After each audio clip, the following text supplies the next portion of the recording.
Bill Riley and Brian Dunseth. We welcome in the head coach of Real Salt Lake, Jason Kreis. And Jason, if you look at that stat sheet and you look at the final result, I don't know that you could have scripted things a whole lot better for your side tonight.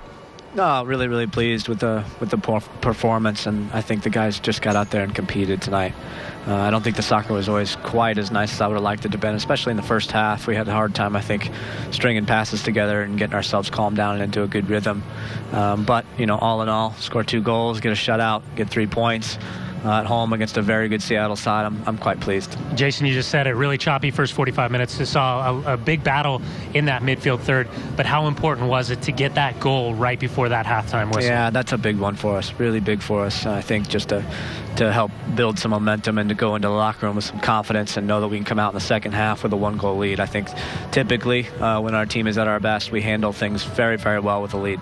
You mentioned getting that goal before the end of the half, Jason, but to get that goal right out of halftime and really keep Seattle on their heels. And a terrific effort by Robbie. I was telling Dunny that, you know, he got that rebound and then he waited just that half beat to finish it. What did that do for you guys to get that early second half goal?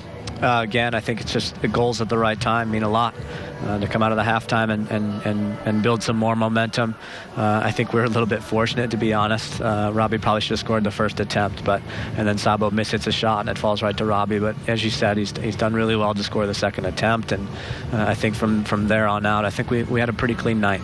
Jason, we've seen a lot of different faces throughout the course of the year so far, but you know, coming to this week, Chris Schuler, he's injured. The announcement of Kwame Watson-Siriboe with the ACL injury, and again, Carlos Salcido comes in and has that opportunity to shine.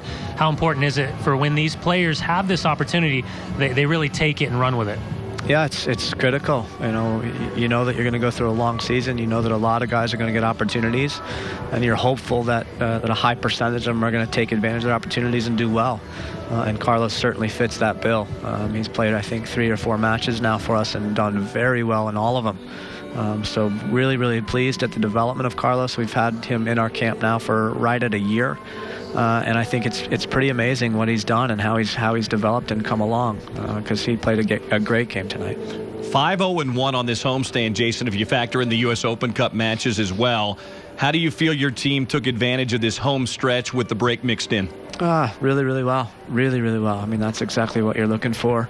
When you get at home, we knew we had a really difficult schedule at the beginning of the season.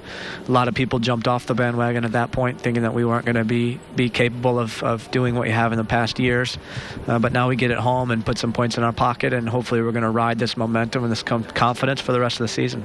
Jason, right now you're top of the Western Conference, and you have maybe arguably the easiest path to re-qualify for CONCACAF Champions League. Hold on, Donnie. I know. Don't say that. But based on the coin flips and having home field advantage, as a former player and now as a head coach, how nice is it to know that you have kind of an easier path than what you've had in terms of midweek travel? Keep using that easy word. I don't like it. I know you don't.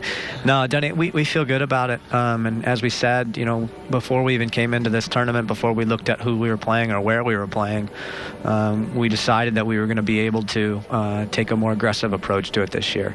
With our deeper roster, I feel, this year that we've had in the last 3 years probably, and with no CONCACAF play, we felt like we were going to be able to put a few more eggs in that basket. So sometimes when you make aggressive decisions like that and you put yourself in the right mindset, things tend to go your way.